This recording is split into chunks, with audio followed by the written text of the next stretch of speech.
Anyway, welcome everybody, including our live viewers, and particularly welcome to the members of our panel. We have Dred from British Columbia, Guy from Manchester, UK, Esther from the Midlands, UK, and Frank from Kentucky, and Dr. Ty also from the environs of Kentucky, or whichever state. There. Yes, whichever state he's based in today. So thank you very much. And here we go with our items to review. And there's an interesting selection this week because, as you know, the war in Ukraine has attracted quite a few calls for peace from various religious leaders, including the Pope, his popeliness. And not only that, but several clergy in the Russian Orthodox Church, but outside of Russia, have defected. Some of them have gone to the Ukraine Orthodox Church. So this is not good news for the Russian Orthodox Church. But the worst aspect of it is that since the Putin and Kirill-sponsored war has been going on in Ukraine for some weeks, it's now spread Moldova, which is the country that borders Ukraine to the west. This is not good news. So what do you have to say about that, guys? Well, the war is spreading like religion. Spreading war. Religiously sponsored war. I mean, the problem goes back, doesn't it, to a bunch of colonists, of Russian colonists who were put in Moldova during the Soviet era. I don't know the origins of that. And the same applies to the Kaliningrad enclave of Russia, which is between, I think, Germany and Poland, or Poland and Lithuania. And this is an area which could easily be a problem in the future. Yes, centered on St. Petersburg. So what's happened is that during the Soviet imperialist era, these enclaves were created, and now during the post-Soviet Putin imperialist era, he's trying to sort of recover them and consolidate them. It's bad news. It's bad news because it spells more problems for, well, the countries in the vicinity. And contrary to what Putin wishes, which is to push NATO back, what he's actually done is inspired Sweden and Finland to try to get to join in to NATO. Yeah. That's a direct result of Putin's aggression. Yes. Good. I mean, the thing about the churches, I think we discussed that last week. Or was it the week before? It's an ongoing item. Yeah. So was the Pope appealing for peace, or was he praying for peace, or was he trying to juggle both? Yeah, that's a good question. It's because what he actually did was he appealed for peace, mentioning no aggressors. He used, what was the expression? Yes, I know. What was the expression he used? He didn't call it a dictator, something-crat, autocrat, something like that. We all knew he meant Putin. He didn't name him. So he appealed for peace without naming the aggressor. Well, I suppose that if you're trying to create peace, you've got to be diplomatic. So I'll hand that to him. But of course, waving the magic mitre doesn't work. No. And as the direct representative of the Christian God, Pope Francis obviously is holding a stick. And as the speaker for God, can he not ask God to intervene? Can he not ask God to just come and stop the fight? Why does he have to pray for peace? He can easily say, God, come on in and stop the fight. Exactly my point. Yep. That would just solve this ongoing war. Absolutely. Isn't God supposed to be omnipotent? Shouldn't that be an easy thing for him? After all, he created a whole universe. Mm-hmm. So stopping a war is, an afternoon's work, isn't it? Okay, moving on to Afghanistan. Now, you may remember last week we reported on a murderous attack on a boys' school, which was conducted by the Islamic State group. And, of course, Afghanistan is currently governed by the Taliban. So this was a Muslim-on-Muslim initiative. And unfortunately, what I've got to report is they've done it again. On Thursday, 4 explosions took place in Afghanistan.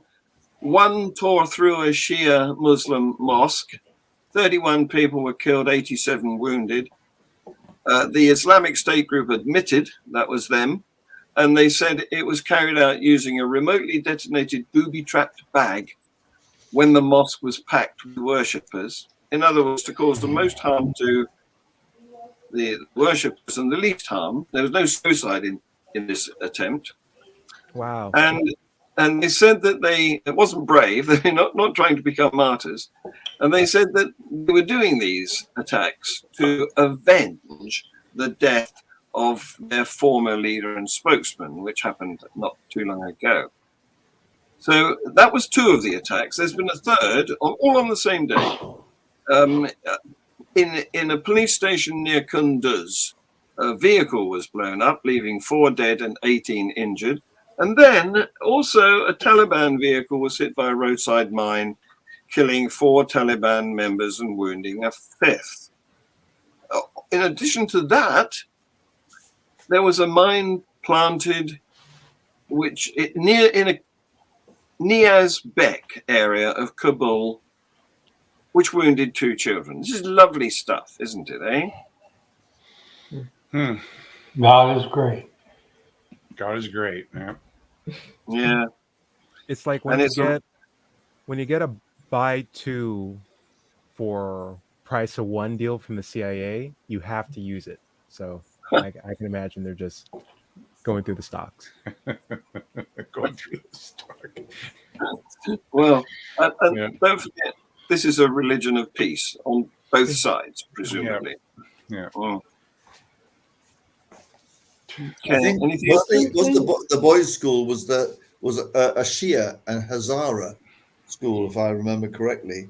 And I believe that's a minority that have been oppressed for a long time, really, in Afghanistan. Yes. But why does their God require these people to fight for him? Why does he need them to go to war and to, kill each other on his behalf?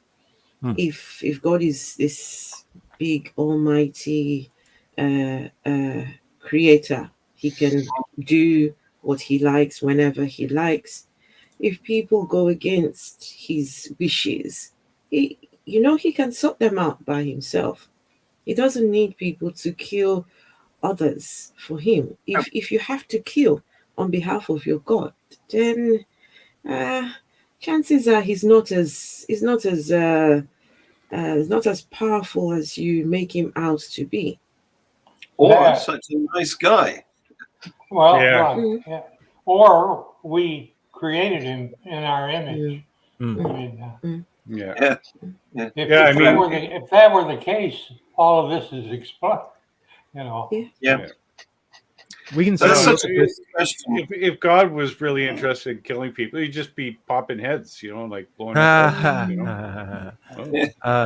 We can also kind of look at this as grew a up time good. capsule. We have basically, a state of arrested development due to conflict in this location. Mm-hmm. And the God that they're worshiping is very similar to Old Testament Judaic God, who is very much me, them, kill the enemies, take them as slaves. I'll give you instructions on how to take them and keep them and when to punish them and how much you can beat them and stuff like that. That is that God. And we're not seeing much of an evolution from that area because we've never given them the opportunity to, or they never really had the opportunity to develop outside of it. But that is Christianity in its most primal form. Let's not forget that. Yeah, the Old Testament Christianity. Yeah.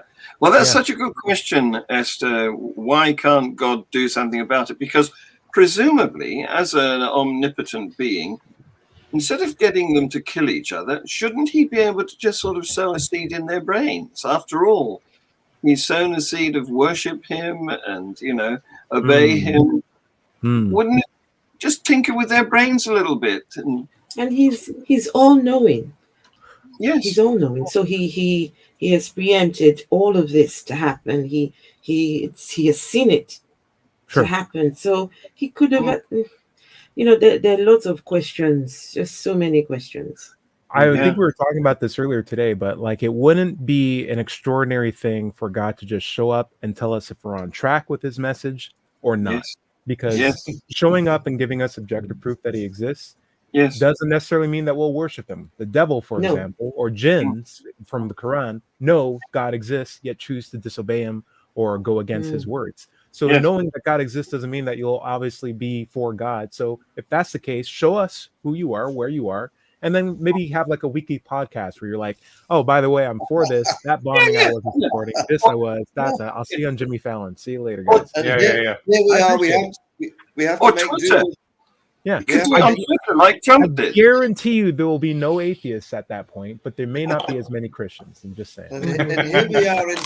Instead of God, we have to make do with John Richards. Oh, come on. I mean, the story I'm not accepting the point.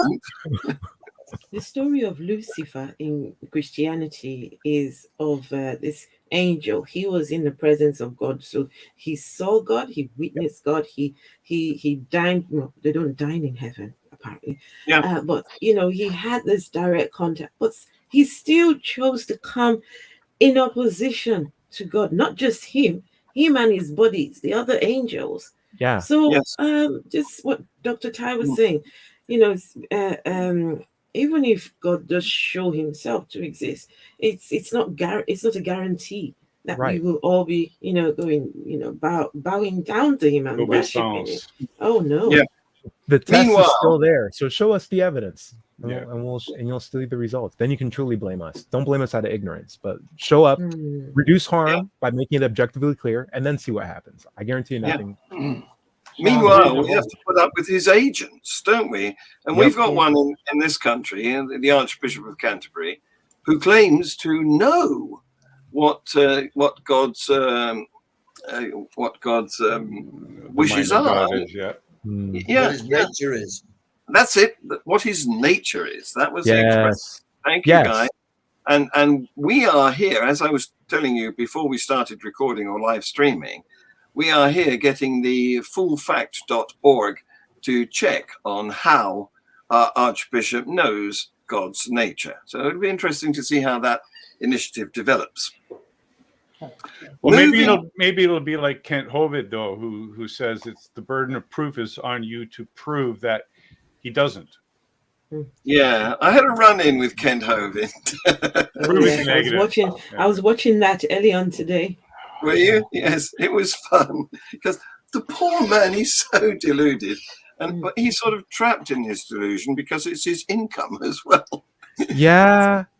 So I'm going to be perfectly honest with you. There's only so many things. Even if I was paid for it, there's only so much stuff I can believe. I think it's just for Kevin Hovind, he's never given himself the option to think anything else. Right? We should encourage him to join the Clergy Project. Yeah. I've met the guy and chatted with him some. He is a very capable guy. I look at him and see a great waste. There's so many things he would have been really good at, but he chose religion. Christian evangelism. Religion and tax evasion. Yes, that's right. Religion and tax evasion. They go hand in hand. He was lured to the dark side of the force. Oh, yeah, they do go hand in hand. They go hand in hand. Frank, you've also met Dwayne Gish, haven't you? Who is Dwayne is a class act as an individual, as a human being. Really a very pleasant fellow to be around. Yeah. Can make fun of himself as well as he can make fun of others. And when he's making fun of you, you're not the slightest insulted. I mean, he's just as he was a really nice a warm human being. Yeah, absolutely. And Kent, unfortunately, is his pupil. Yeah, He knows. He's a cold fish, though, by comparison. Right. Okay. He doesn't have the charm that Gish had. Yeah. Or the believability. Yeah. But now Gish is the inventor of the Gish Gallup. Yes, that's right. You know, that's right. Put him behind the podium, and he has a role to play, and he played it really well. Yes. Anyway, sticking with the US of A, since we've moved over there in the last bit of chat. Here's an article about one Elena Browning, who is everything a mother would want if she's considering giving up her child. Because Elena and her husband have a stable income and a nice home, and they've been foster parents in the past. They have a 5-year-old daughter, and they could conceive again if they wanted to, but they felt they would go for adoption next to extend their family. So, recognizing that the process would be complicated, they chose the Alabama Family Adoption Services, which is a private child placement agency. And it seemed to be the best option to them because it wasn't faith-based. And it even appeared to be the only agency in the state that worked with same-sex couples. So she was hoping for the best. But she quickly found out from the Alabama Family Adoption Services that there was a problem.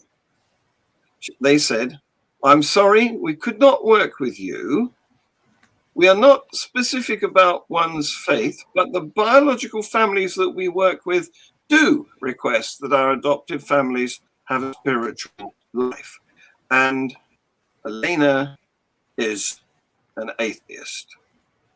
Oh, man. Well, now you just said something that leading up to this moment, I was really distressed that an organization would make that kind of a halt, and say you can't do it.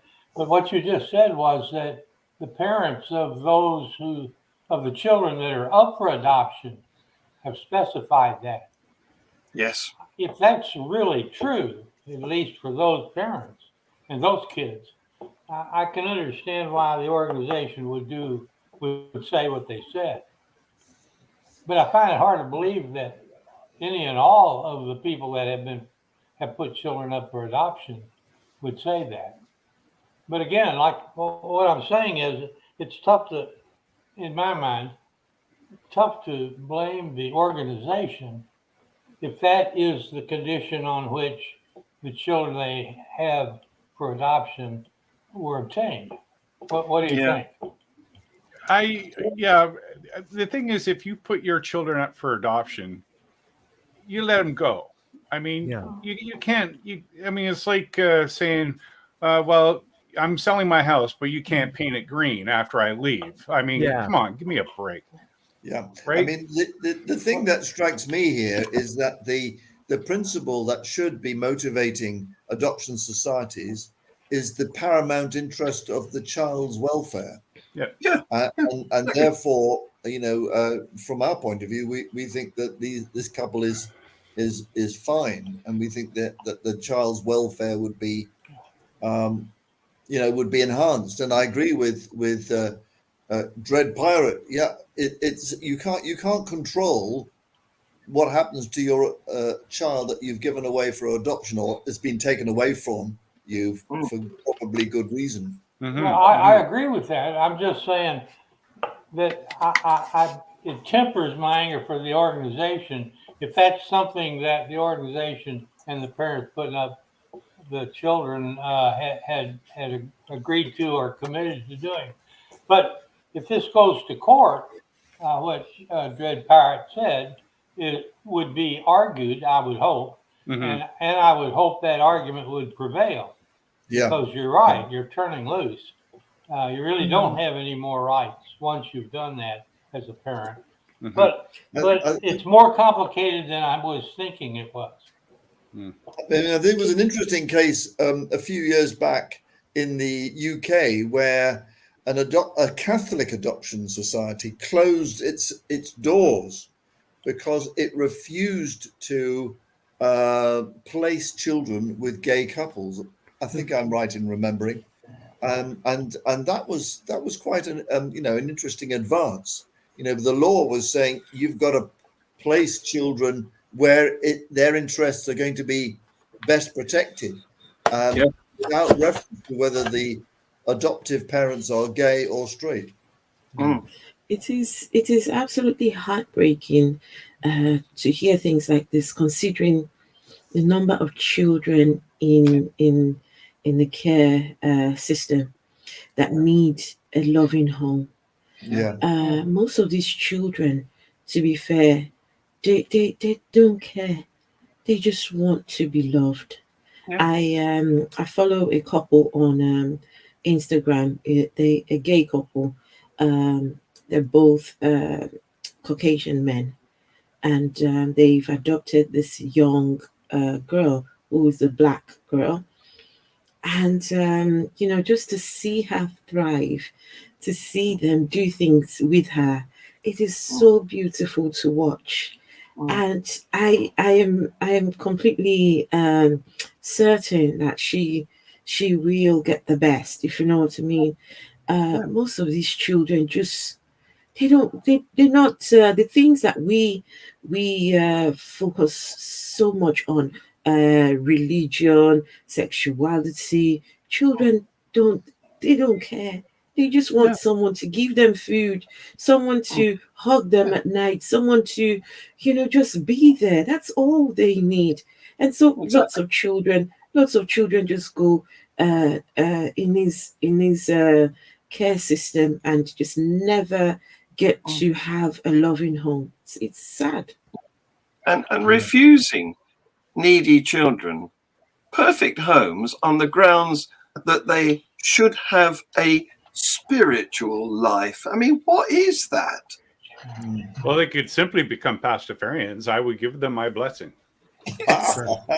I personally don't even support the idea that children should be introduced to religion at really young ages. I mean, I was traumatized as a child in the Christian religion. When they would take us to church, and we would be forced to watch movies about hellfire, what's going to happen to us when we die, and God is not happy with us, and we're all fallen angels. And then when we're done watching the movies, they will do an altar call, right, for youngsters, for us children, to give our lives to Christ, and we will go out there crying our eyes out because we have just finished watching a movie that shows what's going to happen to us when we die. How do you make children give their lives to Christ? What kind of sick mentality is that? Asking children to come out and receive Jesus Christ. Yeah. When you think about every TV show you watch nowadays has the viewer discretion is advised disclaimer before it, that people under age 14 should be aware of sexual content, language, violence, and all the rest of it. And yet you don't have that for religion. There should be believer discretion is advised. Yes. We shouldn't allow them to do scary movies and then try and offer them a bogus solution to their fear. It's ludicrous. Yeah, it's fixing a problem that doesn't exist, right? Yeah, exactly. Right. Yeah. And I think it's this whole thing of they talk about the gay agenda. If there is a gay agenda, I really don't know anything about it. And this idea that they're trying to turn children gay. Yeah. Teachers are trying to. I don't know if there is a gay agenda. Honestly, I've got no clue what this is all about. We're going to address that in a minute. There's another item further down the agenda here. But I want to stay with the US at the moment because there's another issue going on up in Washington State, not far from you, Dred, just the other side of the border, because there's a high school coach working for the high school of Bremerton, and he has been praying. He's been praying at the end of a match. He's been going, or in the middle of a match, he's been going to what they call the 50-yard line and thanking God and generally being on his knees and generally going through a full act of prayer. Now, how humble to do it in front of an entire stadium. Right. That's not what Jesus said they should do. do. The humility. Yes.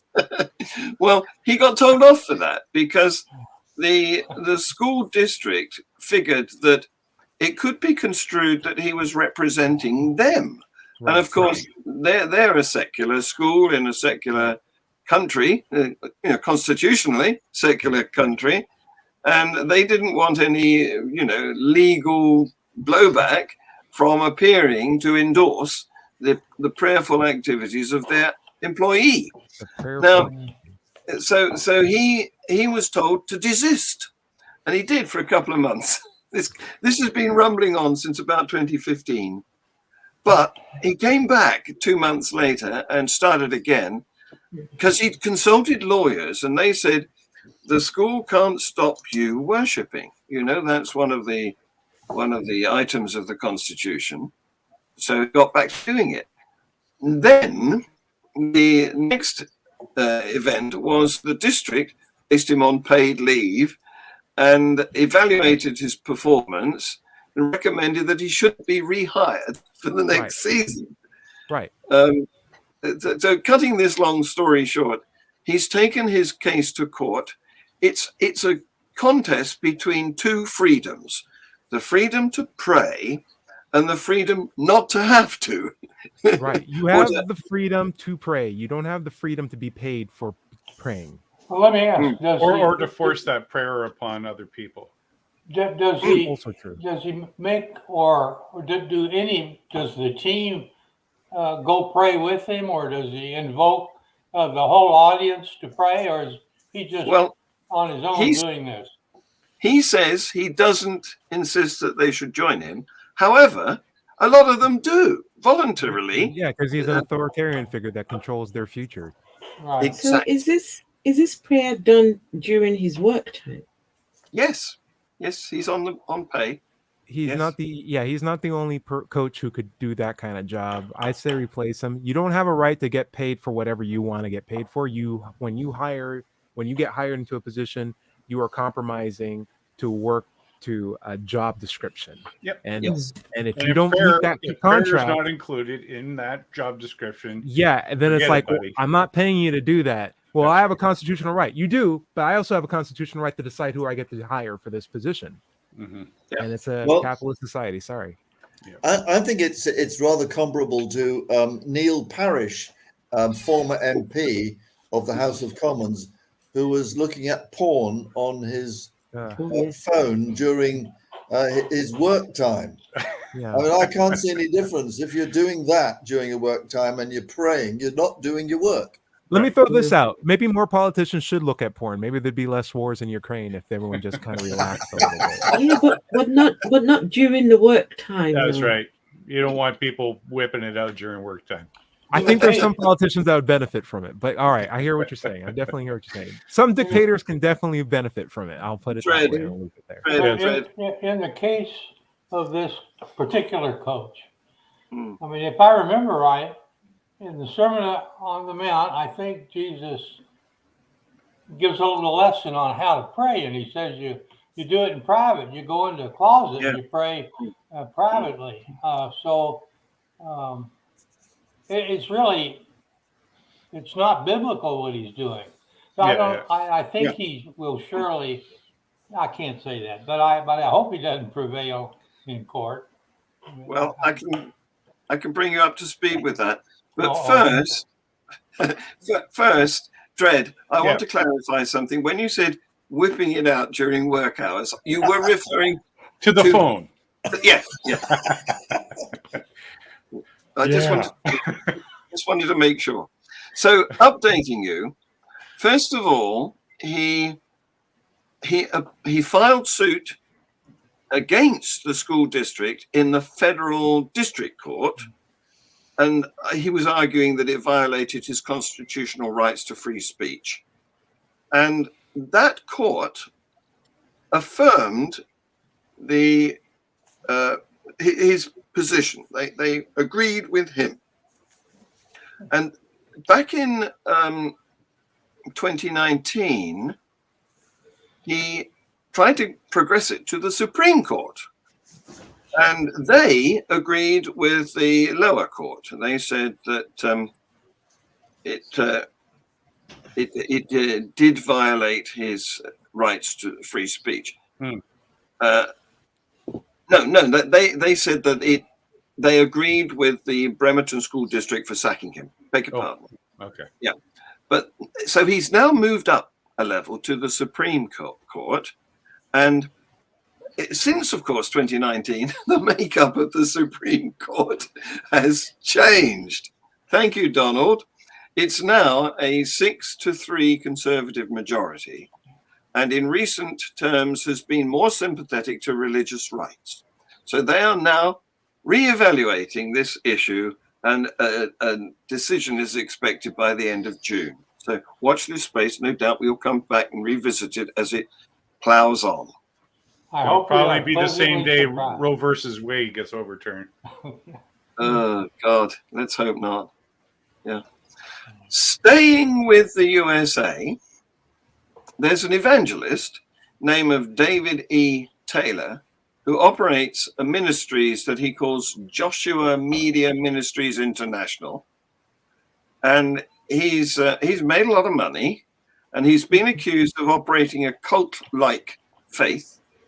But he's branching out because up till now he's been based in Michigan, the state that's sort of mixed up with the lakes.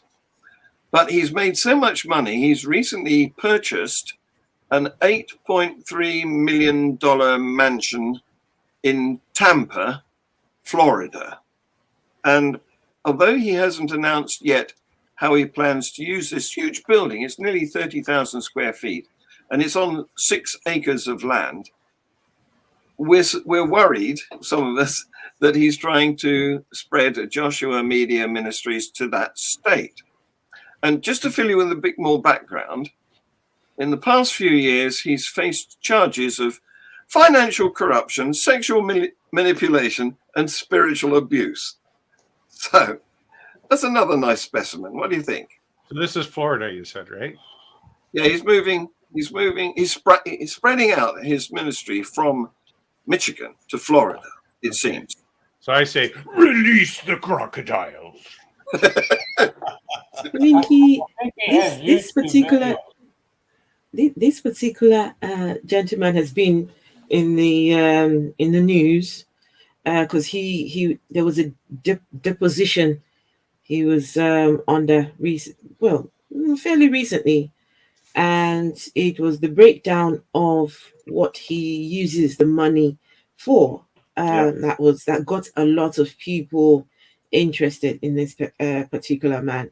The Gucci belts, the designer clothes, and the judge had to ask the question, why do you buy the most expensive stuff? Why can you not buy the cheaper? He says, oh, it's for my TV ministry. We've got to put out this persona on television, hence why he's got to have the best of the best. It's interesting to go check out this deposition. A lot of things were revealed because the whole idea why that deposition started off to begin with was a lady who'd been divorced. She got some money from the divorce to the tune of, it was millions of dollars, and she gave most of that money to church. And she wanted more money, went to the husband to say, I want more. And the husband says, well, you got all that payout. What if you done all of giving it to the church? And, I think that was what spearheaded this deposition. So it's interesting to go see what he's all about. And I think with this man is watch this space, because there's a lot going on there. That little cult he runs. Well, he's on YouTube. Check him out later. I'm just checking it out now. Yeah. He obviously has. Sorry, I'm just going to say. Go on. I'm just going to say very quickly that he obviously hasn't read the bit of the Bible that says about a rich man going through the eye of a needle. Well, he's a really big fellow. They don't read that. Yeah, it reminds me of that other American evangelist preacher whose name just escapes me, who bought another expensive private jet. What was his name? And when asked why, he says, "Well, I can get closer to God, and I don't have the ordinary sort of people distracting me from demons. The demons in the it says the demons in the plane. Demons in the plane. That's right. Yes, he's talking about people there. What was his name? There's more than one of them. Was it Joshua? What's his name? He's a Nigerian. He's a friend to Kenneth Copeland. Kenneth Copeland, that's the guy. Was it Kenneth Copeland? It was his friend. I thought it was him. Was it? He's very proud of his very expensive airplanes. There's some small, local, regional airliners, airlines that can't afford the planes that he has bought. Yeah. Gold stars, aren't they? The gold stars are these little planes called? Before we move on, I just want to throw on a thought experiment. Like, we can look at a famous televangelist or a famous preacher. We can count the number of private jets they have, but it's equivalent to looking at someone with a fatty liver or really high cholesterol counts and being like, look at this thing. Look at this thing. This is a bad thing. Objectively, yes. But we're missing the bigger picture, which is that we've fostered an environment where these people can get this kind of money, where they can get this kind of attention, notoriety. And it's just as much as a fatty liver is indicative of a bad, healthy lifestyle. We currently have a poisoned society that's not employing critical thinking in the areas it needs to, as vigorously as it ought to be done. And when I say ought to, I mean there's a moral obligation for us as critical thinkers to inspire that thinking in others, for it to be taught, for it to be followed and lectured in school, because it's not just something you innately have. And because we failed to do that, we have this situation where we have this environment. And I think as much as it's easy to look at the problem or the symptom, let's also think about the solution, which is inspiring other people to think critically and thoughtfully in any capacity and every opportunity we have. Yeah, I'll drink to that. And just on that point, I'm going to plug a new book coming out in September by Steve Novella and Jay and Bob Novella called The Skeptic's Guide to the Future. Nice. Pre-order it now, get the word out, get them on the bestsellers list, and that will be a surefire way to get more people engaged in critical thinking. It's The Skeptic's Guide to the Future. We'll put it in the details underneath this video. Sure. Right. Leaving the US of A now, I'm moving to the UK. We've got an issue that's going on in a school. It's in Purley, near Croydon, if you know London at all.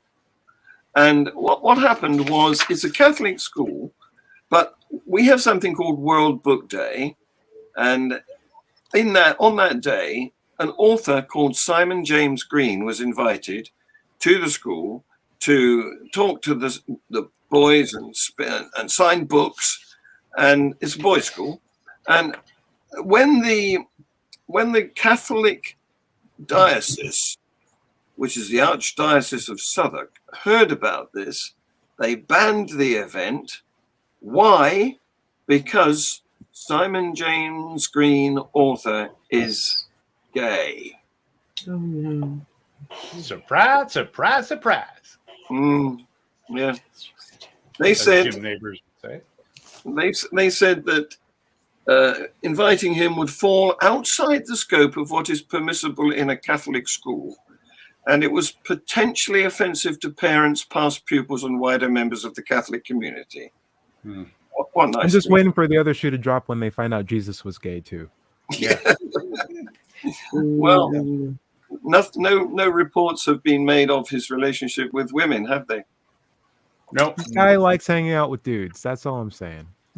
I mean, the first thing occurs to me, of course, is that such opposition to having gays around is often associated with closet gays, Yeah. trying to fend off criticism. And of course, you're talking here about allegedly celibate men making this. Right. Yes, it's misdirection is what it is, right? Just want to make sure everyone understands. God made Adam, then begrudgingly made Eve, and then made clothes second or third, and it was in that order. And it was only when they dressed themselves that he got very, very upset. But it was Eve who got dressed first. It was only until Adam got dressed that God was very, very upset at that point. That's all I'm saying. Okay. Right.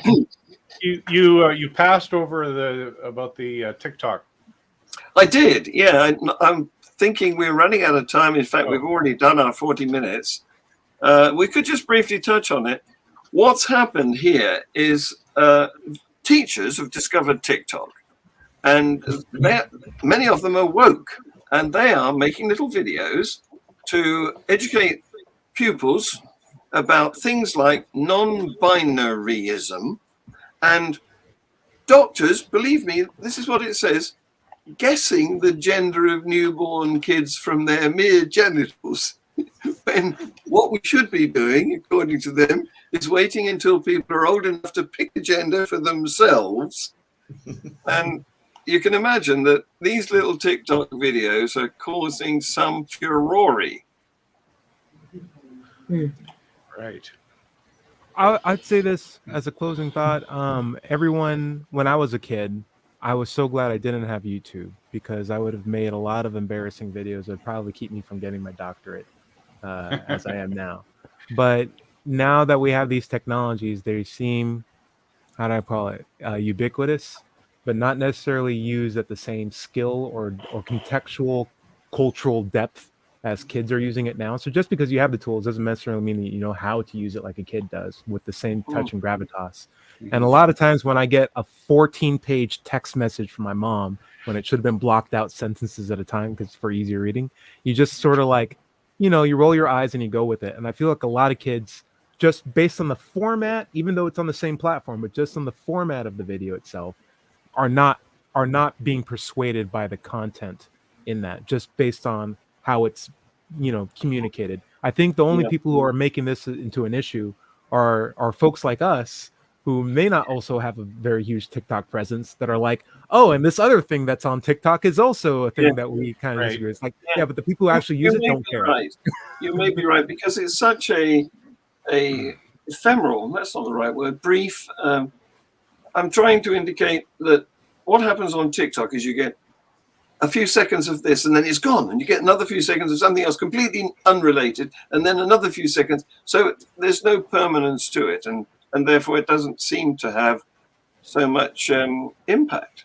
Right. But I wanted to go into, now we're on this topic, in the US, there's something called Sexy Summer Camp for teenagers, which teaches, allegedly, about sex liberation, gender exploration, BDSM, being a sex worker, and self-managed abortions. So that's what's happening in the US. Well, being a kid is a bit different to what it was in my day.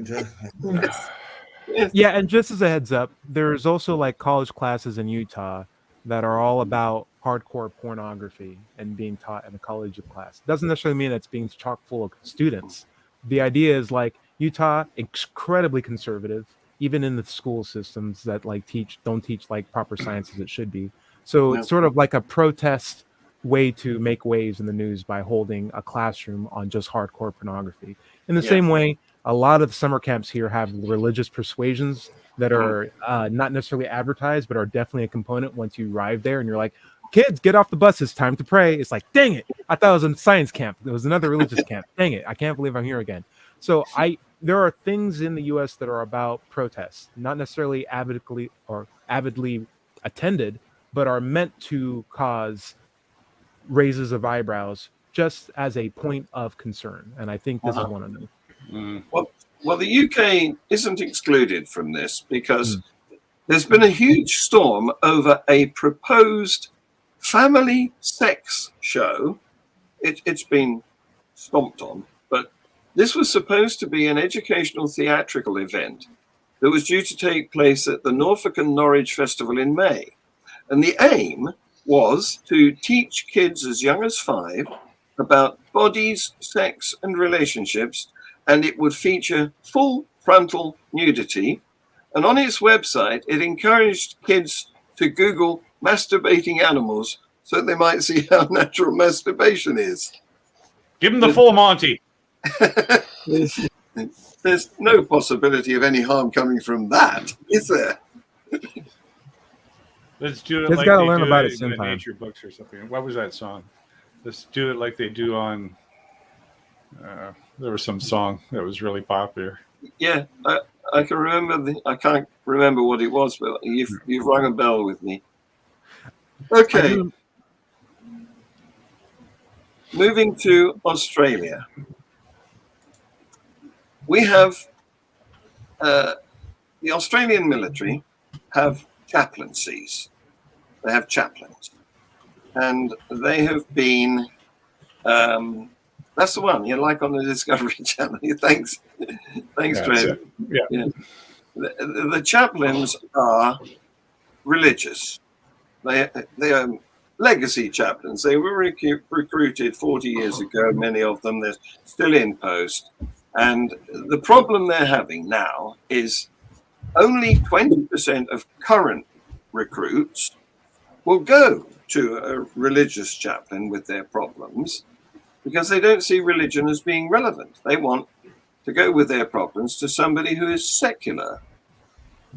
And the former director of chaplaincy for the Australian military, he said that the continually focusing on religious-based chaplains meant that the military were failing to meet the well-being needs of their people. And during this interview, he said he shared his story of his journey, how he lost his own faith and became a humanist. The chaplain did. Yes. Okay. That's awesome. This is why Humanist UK actually have humanist chaplains, and I'm a humanist chaplain.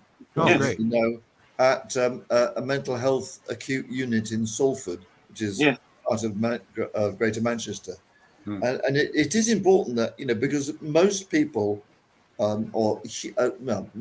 probably most people no longer have a religion, but a lot of people have had religion in the past. And it's very notable that people who've had a lot of religion, often when their mental health breaks down and they become psychotic, develop religious delusions.